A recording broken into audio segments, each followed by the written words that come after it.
चिराग जल्दी उठो, मुझे आंटी के घर छोड़ आओ, मैं फिर फेल हो गई हूँ। इस बार वो मुझे जान से मार देंगे। मेरी आवाज में बहुत घबराहट थी। मैं रोती सी सूरत बनाए भागकर अपने छोटे भाई चिराग के कमरे में आई थी और सोते हुए चिराग को झंझोड़ने लगी थी। मेरे चेहरे का रंग उड़ा हुआ था, जैसे मैंने अपनी मौत देख ली हो। मैं अभी अभी अपनी बेइज्जती देखकर आई थी और मेरे पैरों के नीचे से जमीन निकल चुकी थी। अतुल के गुस्से से पूरा खानदान डरता था। मैं जानती थी कि इस बार मेरी खैर नहीं है। मैं चाहती थी कि घर में खबर फैलने से पहले मैं यहाँ से भाग जाऊं, वरना मेरी जिंदगी तो खत्म हो जाएगी। चिराग ने हड़बड़ाकर आंखें खोली। वो गहरी नींद में था और मेरे चिल्लाने से उसका सुकून बर्बाद हो गया था। उसने झुंझलाकर मेरी तरफ देखा, जो सर पर खड़ी कांप रही थी। चिराग, अतुल भाई, मेरी जबान से अचानक निकला था। मुझे लगा जैसे अतुल मेरे सिर पर खड़ा हो, मगर सामने देखा तो वो चिराग ही था। चिराग ने उठते हुए मुझे अजीब नजरों से देखा था और फिर एक चालाक मुस्कुराहट उसके होठों पर फैल गई थी। कौन सी फिल्म चल रही है चिराग? मैंने उसकी तरफ देखते हुए कहा। ये वाली फिल्म को छोड़ो मैडम, नीचे का जरा नजारा करके आओ। क्यों? क्या हुआ नीचे? आपके फेल होने की चर्चा जगह जगह हो रही है। मुझे लगा जैसे किसी ने मेरे ऊपर ठंडा पानी डाल दिया हो। मेरी आंखें हैरत से फैल गई थी। क्या मतलब है तुम्हारा? मैं उसे घूरते हुए बोली थी, जबकि मेरा दिल अंदर से डूब रहा था। उन्हें कैसे पता चल गया? खबरें छुपाने से भी नहीं छुपती मैडम। अब यहाँ से भागने का कोई फायदा नहीं है। सब कुछ पता चल चुका है। मैं बेबसी से वहीं बेड के किनारे बैठ गई थी। हाँ तो हो गई फैल, मैंने जिद्दी अंदाज में कहा। आंखों में आंसू तैरने लगे थे। नहीं पढ़ना चाहती मैं, पता नहीं क्यों ये लोग जबरदस्ती मुझे पढ़ाने की कोशिश कर रहे हैं। जब दिमाग में कुछ घुसता ही नहीं है, तो क्यों मेरी जिंदगी खराब करी हुई है? चिराग दूसरी साइड पर मुंह करके हंसता हुआ बोला, अब की बार फेल नहीं हो सकती। क्यों? मैंने तेजी से पूछा। जब मैं पढ़ना ही नहीं चाहती, तो फिर फेल होना या ना होना क्या मतलब रखता है? मैं फिर फेल हो जाऊंगी, मुझे कोई फर्क नहीं पड़ता। चिराग ने अब की बार सीरियस होकर मेरी तरफ देखा और एक ऐसी खबर सुनाई जिसने मेरे होश उड़ा दिए थे। अब की बार आपको अतुल भाई पढ़ाएंगे। मैं एकदम हैरान होती उठ खड़ी हुई थी। मेरा दिल जोर से धड़का था। क्या? मेरी आवाज हलक में ही फंस गई थी। क्या मतलब है तुम्हारा? मैं उस घमंडी भाई से पढ़ूंगी? डर से मेरा शरीर कांपने लगा था। मुझे वो वक्त याद आया जब सोनिया उनके पास पढ़ती थी। जानते हो, जब सोनिया उनके पास पढ़ती थी तो कितने जोर जोर से थप्पड़ उसके सर पर मारते थे वो। मैं डर कर कह रही थी, नहीं बाबा नहीं, मैं तो उनके पास पढ़ने वाली नहीं हूँ। इंसान नहीं, शैतान है। मेरी जान निकल जाती है उनके सामने। अच्छा, तो जाइए ये बात जाकर अंकल और पिताजी को समझाइए, क्योंकि फैसला तो हो चुका है। चिराग ने मुझे खबरदार करते हुए कंधे उचका दिए थे। कल से आपको अतुल भाई ही पढ़ाएंगे और अंकल ने कहा है कि अब सिर्फ अतुल ही आपको सीधा कर सकता है। मेरा दिल जोर जोर से धड़क रहा था। मुझे समझ नहीं आ रही थी कि मैं कैसे घर वालों को बताऊं कि मैं पढ़ना नहीं चाहती। कई बार मैंने अपनी माँ से भी बात की थी, लेकिन एक मेरे पिताजी और अंकल थे जो अपनी बात पर टिके हुए थे कि नहीं, तुम्हें हर हाल में पढ़ना लिखना है और डॉक्टर बनना है। आखिर सारे ख्वाब मुझ पर ही क्यों पूरे करना चाहते हैं ये लोग? मैं रोती हुई सूरत बनाकर बड़बड़ाई थी। मुझे लगा जैसे चारों तरफ से रास्ते बंद हो चुके हैं। मैं बेबसी से डरते डरते कदम उठाते कमरे से निकली और भागकर नीचे गई, जहां मेरी किस्मत का फैसला हो चुका था। मेरा दिल जोर जोर से धड़क रहा था और माथे पर पसीने की बूंदें आ चुकी थी। मुझे समझ नहीं आ रही थी कि मैं कैसे घर वालों को बताऊं कि मैं पढ़ना नहीं चाहती। मैं कई बार अपनी माँ से बात कर चुकी थी, लेकिन उनके सामने भी मेरी एक नहीं चलती थी। मैं भागकर नीचे गई, जहाँ पर घर के सब लोग बैठे थे और शाम की चाय चल रही थी। मुझे देखते ही वहाँ मौजूद सारी बातें खत्म हो गई थी। सबकी नज़र मेरे झुके हुए चेहरे पर टिक गई थी।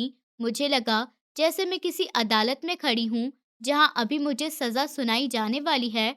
आ जाओ रितिका, आ जाओ। धीरज अंकल ने मुझे देखते ही पुकारा था।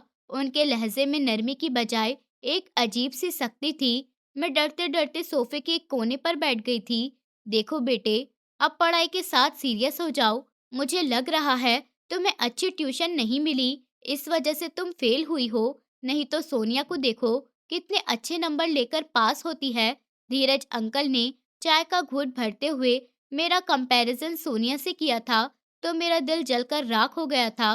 सोनिया धीरज अंकल की बेटी थी और अतुल की छोटी बहन थी, जबकि चिराग और मैं दो बहन भाई थे, जो कि अतुल के पिता के दोस्त के बच्चे थे। हम दोनों की फैमिली एक ही साथ एक ही छत के नीचे रहती थी। मेरे पिताजी और अतुल के पिताजी बहुत अच्छे दोस्त थे। वो दोनों कॉलेज के दिनों से साथ थे। वो दोनों ही अपने माँ बाप के इकलौते बेटे थे और दोनों के ही माँ बाप अब इस दुनिया में नहीं थे। इसलिए उन्होंने साथ ही बिजनेस खोलने का इरादा किया था और साथ ही एक हवेली में रहने का भी। जब से ही हम सब एक साथ ही रहते थे, वो दोनों एक दूसरे पर जान निछावर करते थे, एक दूसरे को बिल्कुल भाई मानते थे। इसी वजह से बच्चों में भी कभी ऊंच नीच नहीं होने दी थी। अतुल घर का सबसे बड़ा और सुलझा हुआ नौजवान था, जिसका रौब हम दोनों भाई बहन पर और अपनी बहन पर था। अतुल के सामने हम दोनों भाई बहन और उसकी बहन की सास तक भी रुक जाती थी, क्योंकि हम तीनों ही उससे बहुत ज्यादा डरते थे। घर में अगर किसी की चलती थी तो वो अतुल था। अभी मैं सोनिया से कंपैरिजन किए जाने के दुख में ही थी कि धीरज अंकल ने अगली बात बोलकर मेरे ऊपर बिजली गिरा दी थी, जब मुझे उन्होंने बताया कि आज के बाद मुझे अतुल पढ़ाएगा। तो मेरे हाथ से चाय का कप गिरते गिरते बचा। क्या? मेरे होठ से अचानक निकला। हाँ बेटा, हमने फैसला किया है कि अब तुम्हारी पढ़ाई की जिम्मेदारी अतुल उठाएगा। अच्छे से तुम्हें हर चीज समझ आ जाएगी और देख लेना, फिर तुम फेल नहीं होगी। अंकल ने पक्के अंदाज में फैसला सुनाया था। मेरा रंग पीला पड़ गया था। अतुल भाई से पढ़ने का मतलब था शेर के मुंह में हाथ देना। मैं तो उनके सामने खड़ी भी नहीं हो सकती थी। पढ़ना तो दूर की बात थी, लेकिन धीरज अंकल, मैं उनसे कुछ कहना चाहती थी। वो सोनिया अच्छा पढ़ रही है ना, मुझसे ही समझ लूंगी या फिर कोई और एकेडमी। कुछ नहीं सुनना हमें अब। अंकल ने सख्ती से हाथ उठाकर मुझे रोका। तुम्हें भी पढ़ना होगा और अतुल से ही पढ़ना होगा। आजकल लड़कियों के रिश्ते ढूंढने के लिए अच्छा पढ़ा लिखा होना जरूरी है, और सबसे बढ़कर पढ़ लिख जाओगी तो अपने पैरों पर खड़ी हो जाओगी। कल को जमाने के धक्के नहीं खाने पड़ेंगे। अतुल तुम्हें बेहतर गाइड कर सकता है, क्योंकि वो इस रास्ते से गुजर चुका है। अंकल ने एक लंबा लेक्चर दिया था, जिसमें फ्यूचर की फिक्र और खानदान की इज्जत का वास्ता शामिल था। मैंने बेबसी से अपने पिताजी की तरफ देखा, मगर वो भी अंकल की हाँ में हाँ मिला रहे थे। वहां मौजूद किसी भी मेंबर ने मेरे चेहरे पर लिखे हुए डर को नहीं पढ़ा था। फैसला हो चुका है रितिका, कल से तुम्हारी क्लास शुरू होगी। अंकल ने बात खत्म करते हुए कहा। जी अंकल। मैं बेबसी के साथ मजबूरी से हाँ करती हुई अपने कमरे में चली गई थी। मेरे कंधे झुक गए थे और आंखों में आंसू उतर आए थे। मुझे अपनी किस्मत पर रोना आ रहा था कि जिस इंसान से मैं सबसे ज्यादा भागती थी, अब उसी के सामने मुझे रोज जाना पड़ेगा। कमरे में पहुंचकर मैंने खुद को बेड पर गिराया और छत को घूरने लगी। मेरे दिमाग में अतुल का सख्त चेहरा घूम रहा था, जो किसी भी गलती पर माफ नहीं करना जानते थे। अतुल, जो इस वक्त अपने पिताजी और मेरे पिताजी के साथ ऑफिस का सारा अरेंजमेंट संभाल रहा था, वो घर का एक बहुत ही इम्पोर्टेंट इंसान था। शाम को ऑफिस से वापसी पर वो थका हुआ लग रहा था, मगर उसके चेहरे के एक्सप्रेशन में जरा भी कमी नहीं आई थी। घर में आते ही उसने रोज की तरह सबको नमस्ते किया और अपने कमरे की तरफ बढ़ गया। फिर घर का माहौल हमेशा की तरह सुकून में था, मगर मेरे दिल में तूफान उठ रहा था। मैं जानती थी कि आज से मेरी सजा शुरू होने वाली है। रात के खाने के फौरन बाद अतुल अपनी कुर्सी से उठा। उसने टिश्यू से हाथ साफ किया और मेरी तरफ देखा, जो नजरें झुकाए बैठी थी। रितिका, अतुल की भारी आवाज डाइनिंग टेबल पर गूंजी। मेरा दिल धक से रह गया। जी भाई, जल्दी से अपनी किताबें लेकर आओ और इधर ड्राइंग रूम में ही आ जाओ। उधर ही बैठकर पढ़ाऊंगा तुम्हें, अतुल ने कहा था। और अब देखता हूँ कि तुम कैसे पास नहीं होती हो। उनके लहजे में एक चैलेंज था। वो मुझे बता रहा था कि अब मेरी नालायकी के दिन खत्म हो चुके हैं। मैंने बेबसी से अपनी माँ की तरफ देखा, मगर उन्होंने भी नजरें चुरा ली थी। ठीक है अतुल भाई, मैं घबराती हुई आवाज में बोली और अपनी कुर्सी धकेलकर खड़ी हो गई। मेरे कदम लड़खड़ा रहे थे। मैं सीढ़ियां चढ़कर अपने कमरे की तरफ बढ़ी। दिल ही दिल में मैं अतुल को कोस रही थी कि आखिर उसे ये अच्छे काम करने का शौक क्यों चढ़ा हुआ है। जैसे ही मैं किताबें लेने अपने कमरे में गई तो सामने का नजारा देखकर मेरा खून और ज्यादा खौल गया था। अतुल की बहन सोनिया बेड पर फैली हुई थी, किताबों के बीच बैठी, पूरी ध्यान से पढ़ाई में बिजी थी। वो इतनी मगन थी कि उसे मेरे आने का भी पता नहीं चला था। मैंने उसे नफरत भरी नजरों से देखा। एक तो ये किताबी कीड़ा बनी हर वक्त दूसरों से मुझे बातें ही सुनवाती रहती है। मैंने गुस्से से कहा था, मुझे सोनिया का ये पढ़ाकू बनना एक आग भी नहीं भाता था, क्योंकि इसकी वजह से मुझे घर में ताने सुनने पड़ते थे। सोनिया ने आहट सुनकर सर उठाया और मुझे खुद से बातें करते देखकर मुस्कुराने लगी। क्या मुंह में बड़बड़ा रही हो रितिका? सोनिया मुझे यूं बड़बड़ाते देखकर ताना मारते हुए बोली थी। लगता है अतुल भाई से डरना अभी भी शुरू हो गया है। मैं जो पहले ही तपी बैठी थी, सोनिया की बात पर और ज्यादा भड़क गई थी। मैं अलमारी से अपनी किताबें निकालते हुए पलटी। कुछ नहीं बोल रही मैं। एक तो तुम और ऊपर से तुम्हारा वो शैतान भाई जो मुझे पढ़ाने चला है। मैंने किताबों का ढेर अपने सीने से लगाया और गुस्से से बोली, शर्म करो तुम लोग, मुझे क्यों नहीं जीने देते? सोनिया ने हैरत से मुझे देखा था और अपनी किताब बंद कर दी थी। रितिका, अतुल भाई तुम्हें पढ़ाकर कोई गलती नहीं करेंगे। पढ़ लिख जाओगी तो इससे अच्छी बात क्या है? वो तुम्हारे भले के लिए ही तो अपना कीमती वक्त निकाल रहे हैं। तुम्हें तो उन्हें थैंक यू कहना चाहिए।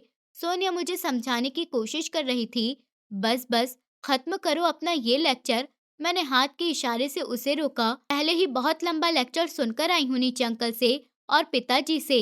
अब तुम मत शुरू हो जाओ। मुझे पता है तुम लोग अपने भाई की ही साइड लोगे।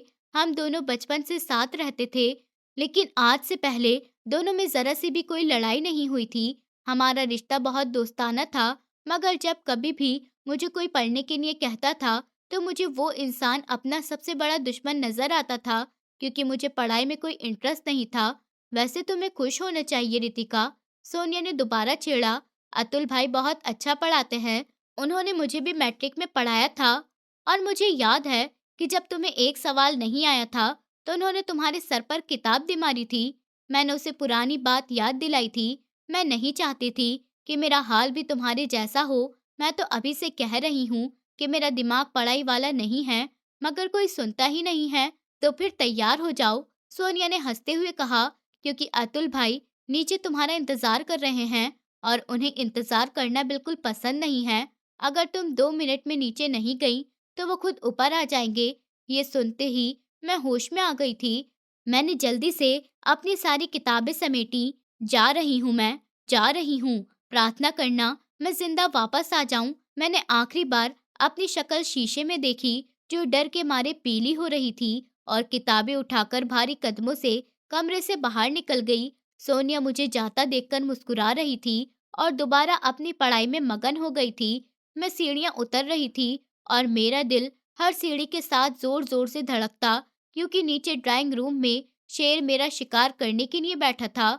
मैं डरते डरते कदम उठाते ड्राइंग रूम के दरवाजे तक पहुंची और वहीं रुक गई। अंदर का मंजर ही ऐसा था कि मेरे कदम रुक गए थे।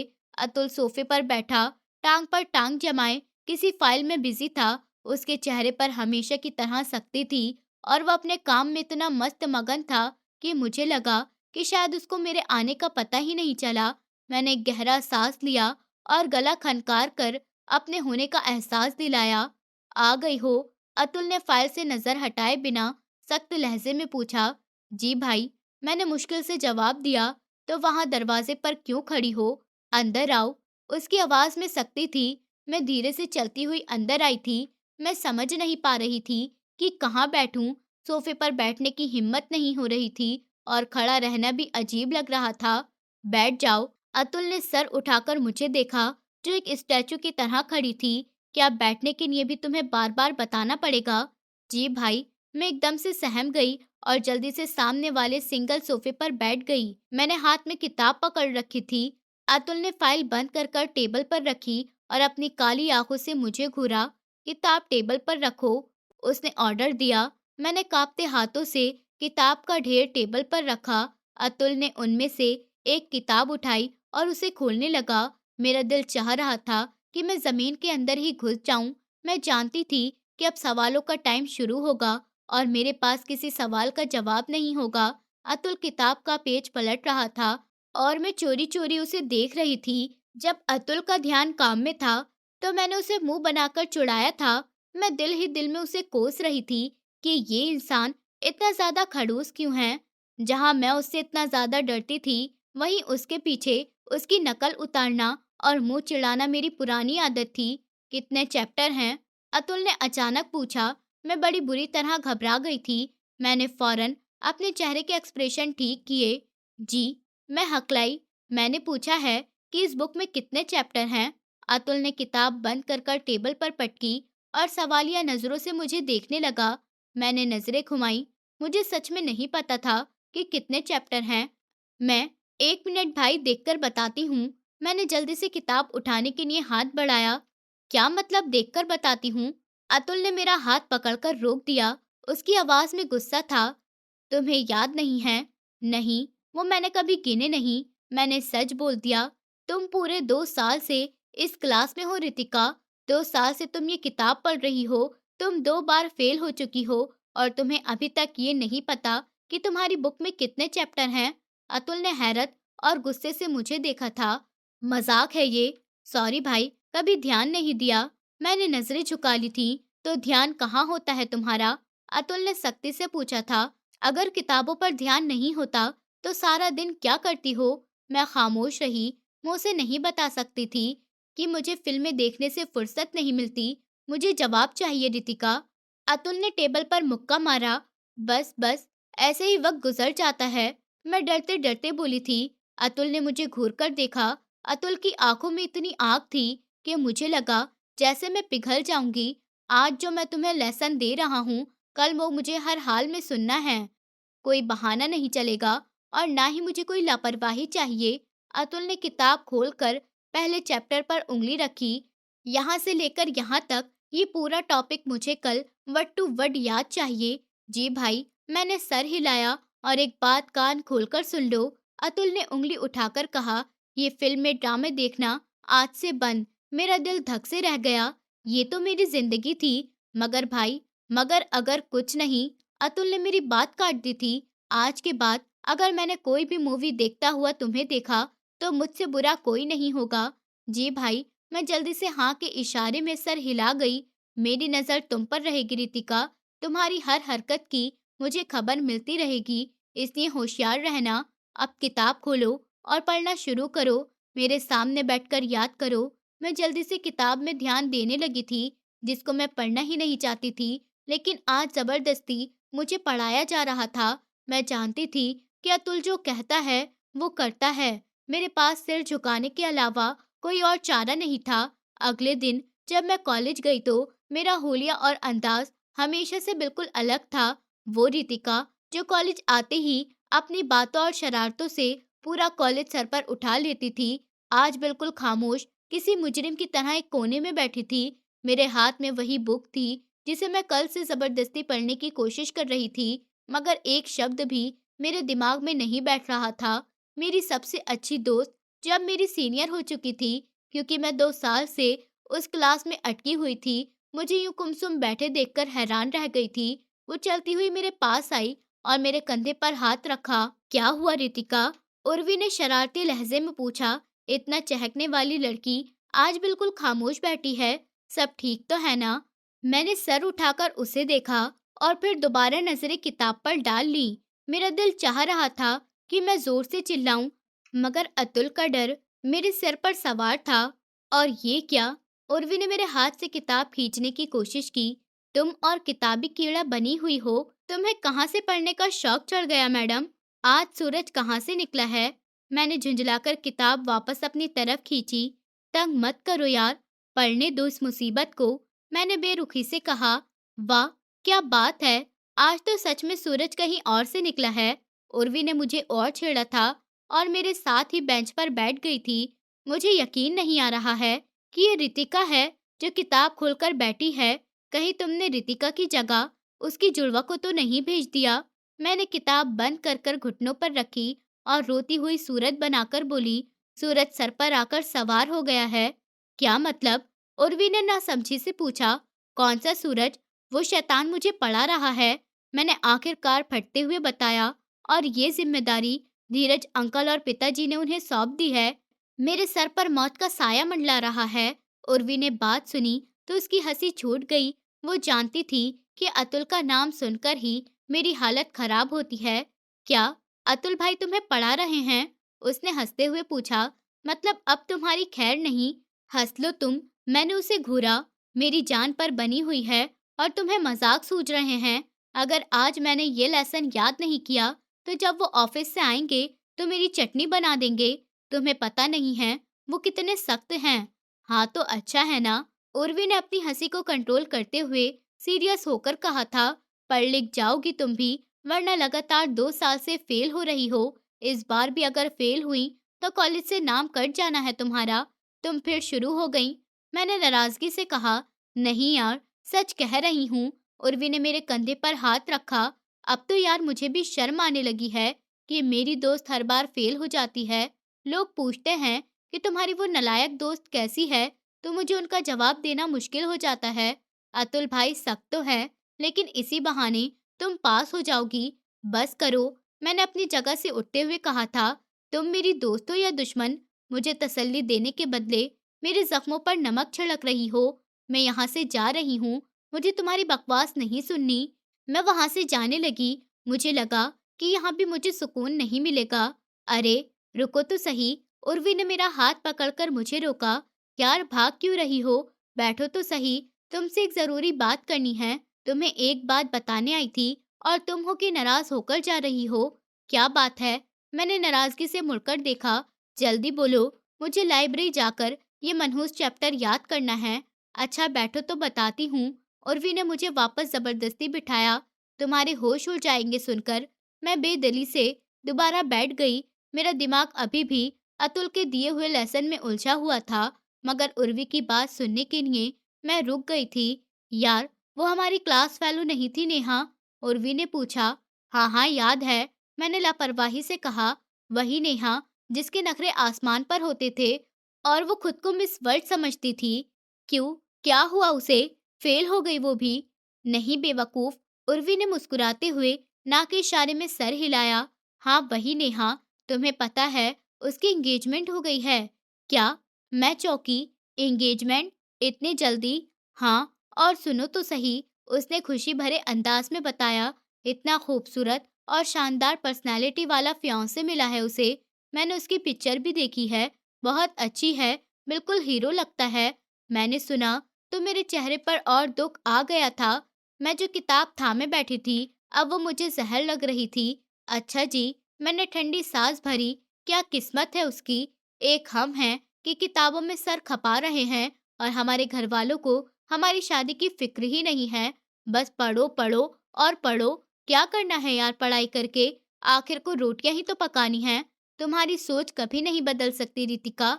उर्वी ने हंसते हुए कहा। मैं गलत कह रही हूँ क्या? मैं गलत कह रही हूँ क्या? मैंने किताब बंद करके एक साइड पर जोर से रखते हुए कहा। देखो, नेहा तो मजे करेगी अब। शादी की शॉपिंग करेगी, घूमेगी फिरेगी। और मैं यहाँ ये चैप्टर याद करूंगी, इनमें ही फंसी रहूंगी मैं। मुझे नहीं पढ़ना यार। तभी उर्वी बोली। लेकिन तुम्हारे वो शैतान भाई। तभी उसने मुझे सच्चाई याद दिलाई। मेरा जोश फौरन ठंडा पड़ गया। अतुल का नाम सुनते ही मुझे अपनी मौत याद आ गई। मैंने दोबारा से जल्दी से किताब पकड़ी और माथे पर हाथ मारा। क्या मुसीबत है यार। मैं बस रोने ही वाली थी।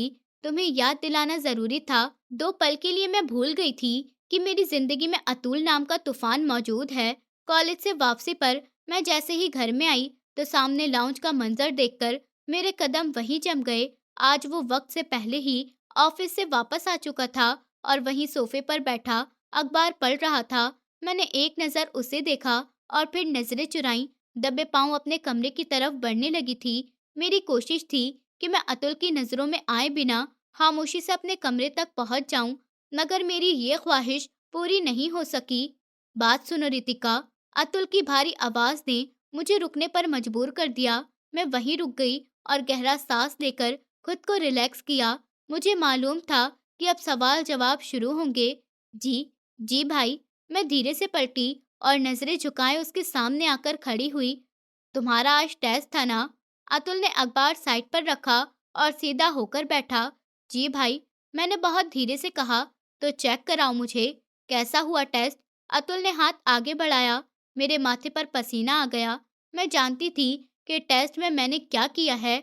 अगर अभी टेस्ट दिखा दिया तो ये मुझे जान से मार डालेंगे। मैं अपने दिमाग में तेजी से बहाने ढूंढने लगी। वो भाई, टेस्ट तो मेरी फ्रेंड के पास रह गया है। मैंने मासूमियत से झूठ बोला। उसने कहा था कि वो घर जाकर चेक करेगी कि उसके और मेरे कितने आंसर मिलते हैं, तो वो ले गई। अतुल के चेहरे पर एक चालाक मुस्कुराहट बिखरी। वो मुझे बहुत अच्छी तरह जानता था। मैं अच्छी तरह जानता हूँ तुम्हारे बहाने रितिका मैडम, उसने सख्ती से कहा। मेरे सामने ड्रामाबाजी नहीं चलेगी। जल्दी से बैग से टेस्ट निकालो, वरना मैं खुद उठकर बैग चेक करूंगा और फिर जो मिलेगा वो तुम्हारे लिए अच्छा नहीं होगा। मैं समझ गई थी कि अब बचने का कोई रास्ता नहीं है। अतुल मुझे बहुत अच्छे से जानता था। मैंने कांपते हुए हाथों से अपने बैग की जिप खोली और मुड़ा हुआ टेस्ट पेपर निकालकर अतुल के हाथ में थमा दिया। अतुल ने पेपर खोला और उस पर लिखे आंसर पर नजर डाली। उसके माथे के बल बढ़ने लगे थे। पास ही धीरज अंकल और पिताजी भी बैठे हुए थे। अतुल ने वो पेपर लहराते हुए उनकी तरफ बढ़ाया था। इसलिए छुपा रही थी ना तुम? अतुल की आवाज तेज हुई। ये देखिए सुदेश अंकल, 2 घंटे तक मैंने इसे ये टॉपिक समझाया है और इसके दिमाग में बिठाया है, लेकिन पता नहीं इसका ध्यान किधर है। सब कुछ गलत लिखा है। मैं सर झुकाए खड़ी रही। करता हूँ मैं इसका इलाज। अतुल ने पेपर टेबल पर पटका। आज तुम्हें खाना खाने से पहले ये सारे लेक्चर्स याद करने हैं जो तुमने गलत किए हैं। जब तक याद नहीं होंगे तुम्हें दोपहर का खाना नहीं मिलेगा। क्या? मैं तड़प कर हैरान होने लगी। ये क्या कह रहे हैं आप भाई? मुझे बहुत भूख लगी है। मैं सुबह से भूखी हूँ। ठीक कह रहा हूँ मैं। अतुल ने अटल लहजे में फैसला सुनाया। जब पेट खाली होगा तभी दिमाग काम करेगा। जाओ और याद करो। मेरी माँ और नंदिनी आंटी जो किचन के दरवाजे में खड़ी ये सब कुछ देख रही थी। उनके होठों पर मुस्कुराहट आ गई थी। मैंने बेबसी से माँ की तरफ देखा, मगर वहां से भी कोई मदद नहीं मिल सकी। मैं सीधी किचन में अपनी माँ के पास गई। ये क्या माँ? मैं रोती सूरत बनाकर बोली। आप हंस रही हैं। मेरी जान पर बनी हुई है और आप हंस रही हैं। पता है मुझे कितनी भूख लगी है। सुबह भी मैं नाश्ता कर कर नहीं गई थी जल्दी में, और अब इन्होंने मेरा खाना बंद कर दिया है। मेरी माँ ने अपनी बेटी की हालत देखी तो उनकी हंसी रुक गई। माँ तो आखिर माँ होती है। जानती हूँ तुम भूखी हो। माँ ने प्यार से सर पर हाथ फेरा। तुम जल्दी से जाओ और कपड़े चेंज करो, मैं खाना लगा देती हूँ। तुम खाना खा लो चुपके से और फिर पढ़ लेना। और वो भाई, मैंने डरते हुए लाउंज की तरफ इशारा किया। उन्होंने देख लिया तो मुझे कच्चा चबा जाएंगे। मैं उनसे बात कर लेती हूँ। नंदिनी आंटी जो वहीं मौजूद थी बीच में बोल पड़ी। उनके लहजे में प्यार था। मैं अतुल को संभाल लूंगी। तुम जाओ और खाना खाओ। बच्चे को भूखा मारना कोई अच्छी बात नहीं है। मेरा चेहरा खिल उठा। मुझे उम्मीद की किरण नजर आई। Thank you aunty. मैं खुशी से चहकती हुई आंटी के गले लग गई। आप बहुत अच्छी हैं, वरना अतुल भाई तो मेरे पीछे ही पड़ गए हैं।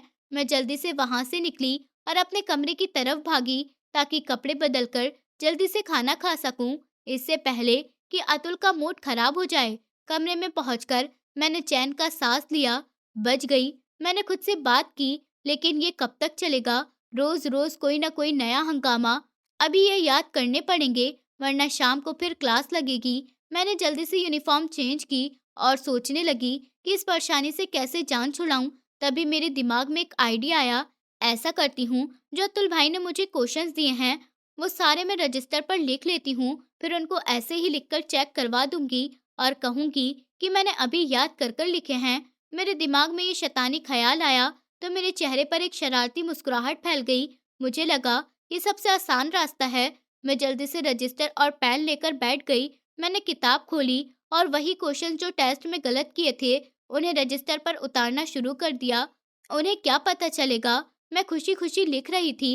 वो समझेंगे मैंने याद कर कर लिखे हैं, बस थोड़ी सी एक्टिंग करनी पड़ेगी। मैंने जल्दी जल्दी सारा काम पूरा किया, पेट भरकर खाना खाया और फिर शाम का इंतजार करने लगी जब मैं अपनी होशियारी अतुल के सामने पेश करूंगी।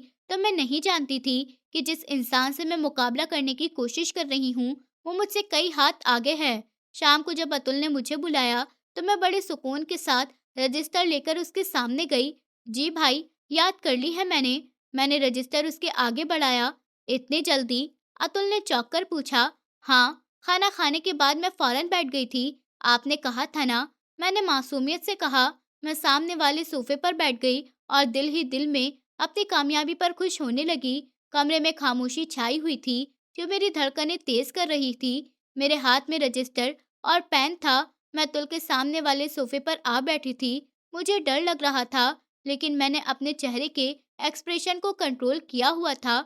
मैंने रजिस्टर खोला और ऐसे जाहिर किया जैसे मैं बहुत ध्यान से आंसर लिख रही हूँ, जबकि वो पेज जिस पर मैंने जवाब कॉपी किए थे, वो पहले से ही तैयार था और उसके पीछे दबा हुआ था। मैं बस खाली पेन पेज पर घुमा रही थी और कभी-कभार दूसरे पेज पर कुछ न कुछ लिख देती थी, ताकि उनको लगे कि मैं लगातार कुछ लिख रही हूँ। अतुल अपनी फाइल में बिजी था, मगर बीच-बीच में सर उठाकर मुझे देख लेता था। मैं उसकी नज़रें देखते ही और तेज़ी से पेन चलाने लगती। कुछ ही देर गुजरने के बाद मैंने रजिस्टर बंद किया और एक गहरा सांस लिया।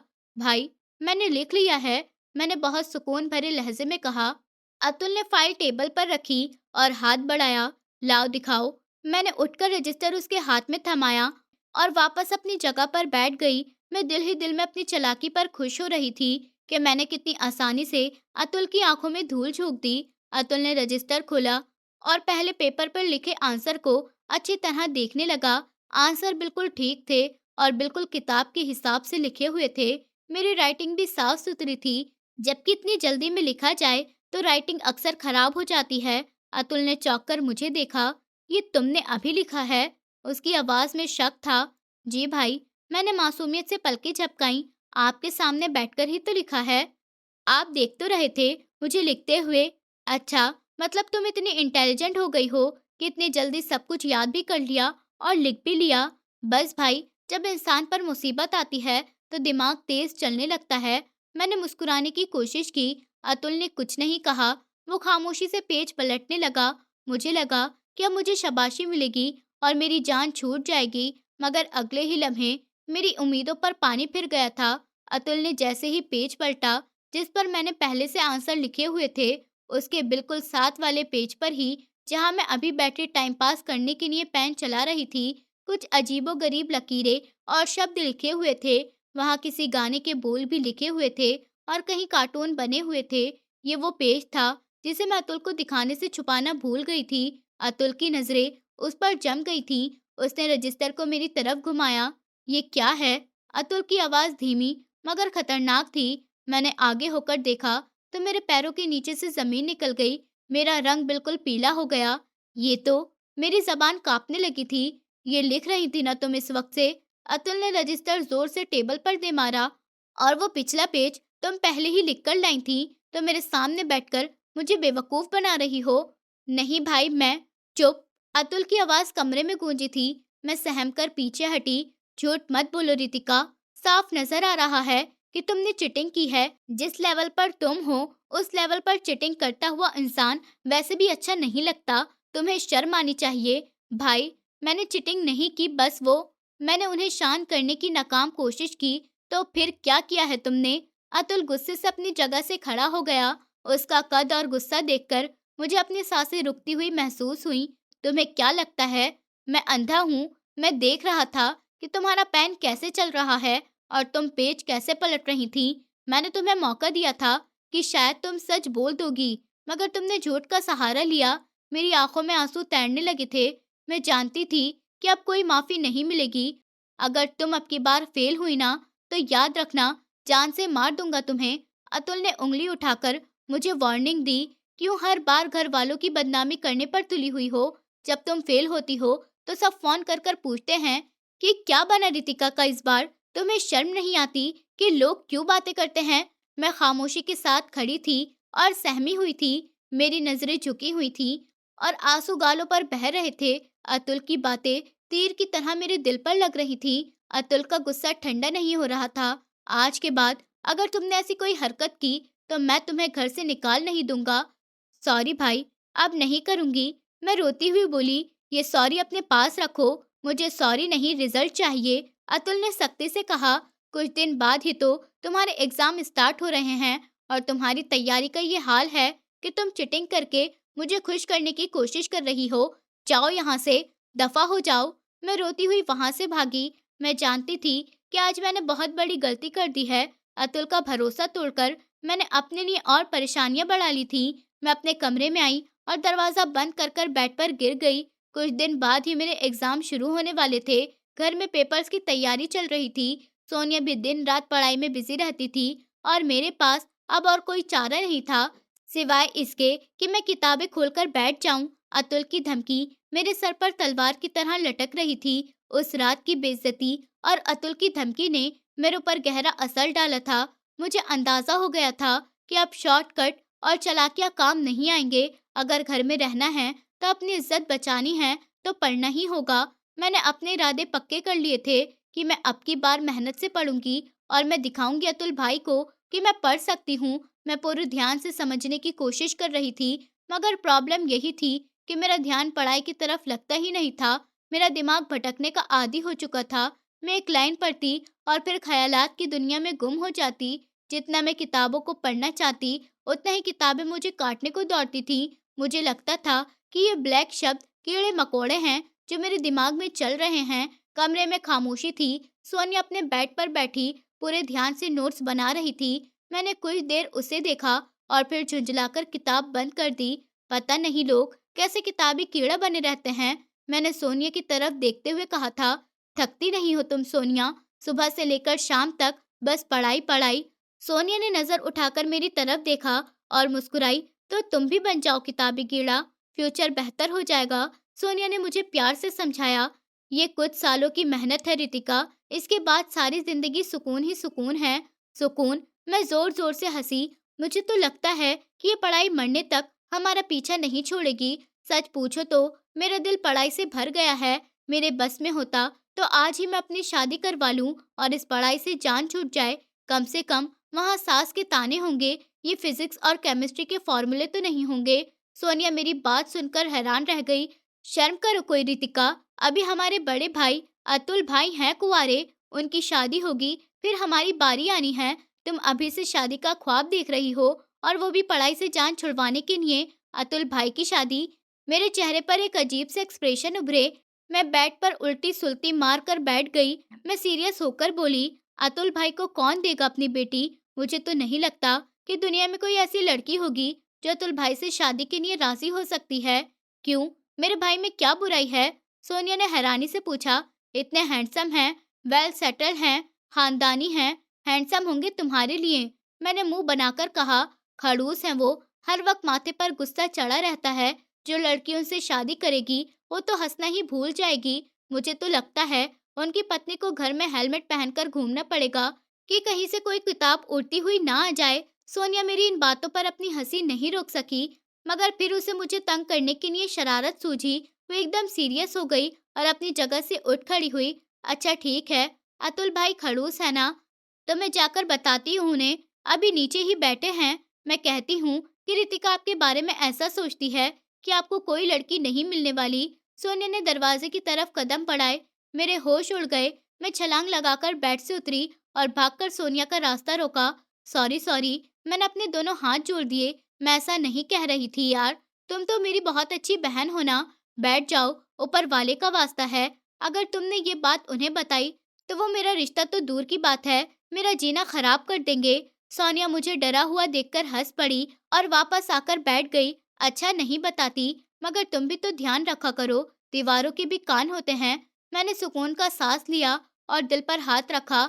देखो, मैं वैसी कह रही थी, जनरल नॉलेज के लिए मैंने अपनी सफाई दी। अतुल भाई गुस्से वाले हैं ना, ये तो तुम भी जानती हो। तो जो भी लड़की शादी करके उनके घर आएगी, उस बेचारी की तो जिंदगी खराब हो जाएगी। पता नहीं कैसे वो अतुल भाई के साथ गुजारा करेगी। ये सोच सोचकर मैं तो परेशान हो जाती हूँ। उस अनजानी भाभी के लिए मैंने अपने चेहरे पर हमदर्दी के एक्सप्रेशन सजाए, जैसे मुझे सच में अतुल की होने वाली पत्नी की फिक्र हो रही थी। तुम्हें परेशान होने की जरूरत नहीं है। सोनिया ने अपनी किताब दोबारा खोली। तुम बस अपनी पढ़ाई की तरफ ध्यान दो, यही तुम्हारे लिए सबसे बड़ी परेशानी है। फिलहाल अगर तुम फेल हो गई तो फिर अतुल भाई की शादी हो या ना हो, तुम्हारी जिंदगी खराब जरूर हो जाएगी। हाँ ये तो है। मैंने उदासी से सर हिलाया। पता नहीं कब मेरी जान छूटेगी। मेरा दिमाग अभी भी इधर-उधर की बातों में उलझा हुआ था। कुछ ही दिनों के बाद घर में एक और हंगामा होने वाला था, जिसकी मुझे खबर नहीं थी। कुछ ही दिनों के बाद एक करीबी रिश्तेदार की शादी आ गई। घर में चहल-पहल थी और सब लोग शादी में जाने के लिए तैयार हो रहे थे। मैं बहुत खुश थी। मैंने अपनी फेवरेट ड्रेस निकाला और तैयार होने लगी। अभी मैं शीशे के सामने खड़ी थी कि अतुल दरवाजे में आकर खड़ा हुआ। ये कपड़े रख दो रितिका। अतुल की सख्त आवाज ने मेरी खुशी पर पानी फेर दिया था। तुम शादी में नहीं जा रही हो? लेकिन क्यों भाई? मैं तड़प कर पलटी। सब जा रहे हैं, मैं क्यों नहीं जा सकती? 2 दिन बाद तुम्हारे एग्जाम शुरू हो रहे हैं। अतुल ने सख्ती से याद दिलाया। तुम घर पर रहोगी और अपनी तैयारी करोगी। शादी में जाकर वक्त बर्बाद करने की जरूरत नहीं है। भाई, मैंने तैयारी कर ली है, प्लीज जाने दीजिए। मैंने मिन्नत की। बस मैंने कह दिया ना। अतुल ने फैसला सुनाया और मुड़ गया। माँ घर पर ही रहेंगी, तुम उनके पास रहोगी। मैं अतुल की बात सुनकर खामोशी के साथ अपने कमरे में चली गई और वहां जी भरकर रोई थी। मुझे बहुत गुस्सा आ रहा था। किसी के घर में भी ऐसा नहीं होता होगा। सब घरों में बाप की चलती है, माँ की चलती है और हमारे घर में इस खड़ूस की चलती है। मैं रोते हुए बड़बड़ा रही थी। जो ये कहता है वो पत्थर पर लकीर होती है। किसी ने एक बार भी ये नहीं कहा कि इसे जाने दो, सब मजे करेंगे और मैं यहाँ किताबों में सर खपाऊंगी। थोड़ी ही देर के बाद सोनिया मुस्कुराती हुई कमरे में आई। उठ जाइए मैडम जी, ऊपर से आपकी सिफारिश आई है। कहाँ ऊपर से? मैं रोती सूरत के साथ पूछने लगी। पिताजी ने आपकी सिफारिश की है कि आपको शादी में जाने दिया जाए। सोनिया ने बताया। उन्होंने भाई से कहा है कि बच्ची है, जाने दो, आके अपनी पढ़ाई पूरी कर लेगी। क्या सच में? मेरा चेहरा खिल उठा। मैं पहले ही जानती थी कि अंकल के अलावा मेरी किसी को फिक्र नहीं है। एक वही हैं जो मुझसे मोहब्बत करते हैं। मेरे तो अपने पिताजी चाहते हैं कि मैं अतुल भाई के हाथ चढ़ जाऊं। Thank you so much uncle. मैंने खुश होते हुए जल्दी जल्दी तैयारी शुरू कर दी। जब मैं तैयार होकर लाउंज में आई तो अतुल की नजर मेरे ऊपर पड़ी। ये ड्रेस कैसा पहना है तुमने? अतुल ने मुझे टोक दिया। सोनिया को देखा है, कितना अच्छा सर पर दुपट्टा लिए ड्रेस पहना है उसने। क्या तुम भी ऐसी ही कोई ड्रेस नहीं पहन सकती थी? मैंने दिल ही दिल में सोनिया को कोसा। एक तो ये सोनिया मेरे रास्ते की रुकावट बनी हुई है। मैंने उसकी तरफ देखते हुए बड़बड़ाया। सोनिया मेरी बात समझकर हंस पड़ी। शादी हॉल पहुंचकर मैं औरतों वाले हिस्से में जा बैठी और अभी भी अतुल की रोक टोक पर गुस्सा हो रही थी। मैं अपनी माँ के पास गई और शिकायत की। माँ, ये भाई हर वक्त मुझ पर ही क्यों ऑर्डर चलाते रहते हैं? उनकी अपनी बहन है, उस पर ऑर्डर चलाएं। मैं उनकी बहन नहीं हूँ। माँ ने हैरत से कहा कि कैसी बातें कर रही हो तुम? उनकी बहन हूँ। आज तक हमारे यहाँ कोई ऐसा फर्क नहीं हुआ। माँ, मैं सच में कह रही हूँ, मैं उनकी बहन तो नहीं हूँ ना। इतने ऑर्डर क्यों चलाते हैं मुझ पर? खामोश रहो तुम। माँ ने मुझे डांटा। अगर अतुल ने सुन लिया तो तुम्हारी खैर नहीं। सुनते हैं तो सुनने दीजिए। मैं कोई डरती हूँ क्या उनसे? मैंने लापरवाही से कहा। अच्छा, डरती नहीं हो तुम? माँ मेरे पीछे देखते हुए पुकारने लगी। आ जाओ बेटा अतुल, आ जाओ। कोई काम था तुम्हें? अपनी माँ के मुंह से ये बात सुनकर मैं एकदम से हैरान हो गई थी। पीछे मुड़ी तो अतुल सच में पीछे खड़ा था। मेरे पैरों के नीचे से जमीन निकल गई थी। लेकिन अतुल ने शायद मेरी बात पर ध्यान नहीं दिया था। वो किसी काम से आया था और वापस पलट गया था। मैंने सुकून का सांस लिया।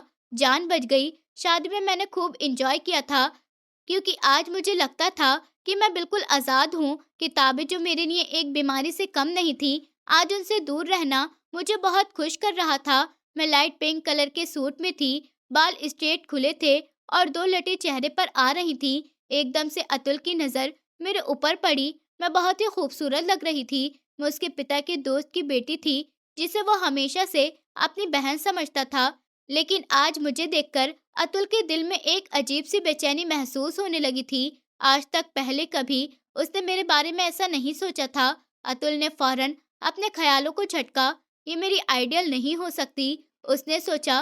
वो तो एक समझदार लड़की चाहता था और मैं, मेरे अंदर तो बचपन कूट कूट कर भरा था। शादी खत्म होने के बाद जब हम घर लौट आए तो मेरा सारा नशा उतर गया। मुझे फिक्र होने लगी कि पेपर बिल्कुल सर पर हैं और मुझे कुछ नहीं आता। अतुल की धमकी याद आ गई। अगर फेल हुई तो घर से निकलना बंद हो जाएगा। मैं फौरन किताबें लेकर बैठ गई, मगर दिमाग में अभी भी शादी के नज़ारे घूम रहे थे। शादी का फंक्शन खत्म हो चुका था और अब सच्चाई का सामना करने का वक्त आ गया था। मेरे सर पर एग्जाम का भूत सवार था। घर का माहौल जो कुछ दिन पहले तक शादी के गानों से गूंज रहा था, अब दोबारा सीरियस हो चुका था। खास तौर पर मेरे लिए तो ये दिन किसी परेशानी से कम नहीं थे, क्योंकि मेरी हर हरकत पर अतुल की कड़ी नजर थी। एग्जाम शुरू हो गए। मैं रोज सुबह सवेरे उठती, तैयार होती और कॉलेज के लिए चली जाती। मुझे डर पेपर का कम और घर वापसी पर होने वाली इन्वेस्टिगेशन का ज्यादा होता था। पहले पेपर वाले दिन जब मैं कॉलेज से वापस आई, तो मेरे कदम घर का दरवाजा पार करते हुए भारी हो रहे थे। जैसे ही मैं लॉन्च में आई, अतुल वहां पहले से ही मौजूद था। ऐसा लगता था जैसे वो मेरा इंतजार कर रहा था। इधर आओ रितिका, अतुल की आवाज गूंजी। मैंने एक लंबा सांस लिया, खुद को कंट्रोल किया और चेहरे पर मुस्कुराहट सजाकर उसके सामने जाकर खड़ी हुई। जी भाई, कैसा हुआ पेपर? अतुल ने साफ लहजे में पूछा। उसकी आंखें मेरे चेहरे की तरफ थीं, जैसे वो जांच रहा था कि मैं सच बोल रही हूँ या झूठ। बहुत अच्छा हुआ है भाई, मैंने पूरे कॉन्फिडेंस के साथ जवाब दिया। आप बस देखते जाइए, मुझे सारा आता था। मैंने एक भी क्वेश्चन नहीं छोड़ा। अतुल ने मुझे हैरान नजरों से देखा। उसे मेरी सारी आदतें याद थीं। मुझे बातों पर यकीन नहीं है, अतुल ने सख्त लहजे में कहा। तुम्हारा रिकॉर्ड बहुत खराब है। पिछली बार भी तुम यही कह रही थी और रिजल्ट सबके सामने था। आप देख लेना भाई, मैंने जैसा कहा, इस बार बहुत अच्छे नंबर लाऊंगी मैं। मैंने बहुत मेहनत की है और आपको शिकायत का मौका नहीं दूंगी। देख लेंगे कितने अच्छे नंबर लाती हो, अतुल ने ताने वाले अंदाज में कहा और दोबारा अपने काम में बिजी हो गया। रिजल्ट वाले दिन तुम्हारी ये बातें याद रखूंगा मैं। अगर रिजल्ट तुम्हारे वादों से उल्टा आया तो फिर तैयार रहना। मैं वहां से बचकर निकली और सीधा अपनी माँ के पास किचन में गई। वहां जाकर मैंने सुकून का सांस लिया। कैसा हुआ मेरी बेटी का पेपर? माँ ने प्यार से पूछा। माँ, बहुत बढ़िया हुआ है, मैं अपनी माँ के गले लगते हुए कहने लगी। मेरे लहजे में खुशी थी। मैं घर वालों के दिमाग से अपनी नालायकी का अंदाजा खत्म करना चाहती थी। ये रोज का बन गया था। जब मैं रोज पेपर देकर आती, तो अतुल मुझसे सारे पेपर के बारे में पूछता था। मैं हर बार यही जवाब देती थी कि पेपर बहुत शानदार हुआ। मैं उसके जवाब में बस एक ही रट लगाई हुई थी। भाई, आप परेशान मत होइए। एग्जाम के आखिरी दिन जब मैं घर आई, तो बहुत खुश थी। मुझे लग रहा था कि एक बहुत बड़ा बोझ मेरे सर से उतर गया है। अतुल आज भी वही मौजूद था। आज आखिरी पेपर था? अतुल ने पूछा। जी भाई, खत्म हो गए, मैंने मुस्कुराकर कहा। उम्मीद है कि तुमने कुछ लिखा भी होगा, या सिर्फ पेपर काला कर कर आई हो। अतुल का लहजा अभी भी सख्त था। मैंने आपसे कहा था ना भाई, आप देख लीजिएगा। मैंने अपनी बात दोहराई। मेरी आंखों में एक अजीब सी चमक थी। इस बार मैं बहुत अच्छे नंबर लाकर दिखाऊंगी और सबको हैरान कर दूंगी। मैं अपनी माँ से भी यही कहती रहती थी कि इस बार मैं बहुत अच्छे नंबर लाकर दिखाऊंगी और सबको हैरान कर दूंगी। मैं सबको यकीन दिला रही थी कि रिजल्ट शानदार होगा, मगर इस यकीन के पीछे क्या सच्चाई थी, ये सिर्फ आने वाला वक्त ही बता सकता था। घर वाले मेरे वादों पर यकीन तो करना चाहते थे, मगर पास्ट की बातें उन्हें डरा रही थी। फिलहाल सबकी नजरें आने वाले रिजल्ट पर टिकी हुई थी, जो मेरी किस्मत का फैसला करने वाला था। To be continue.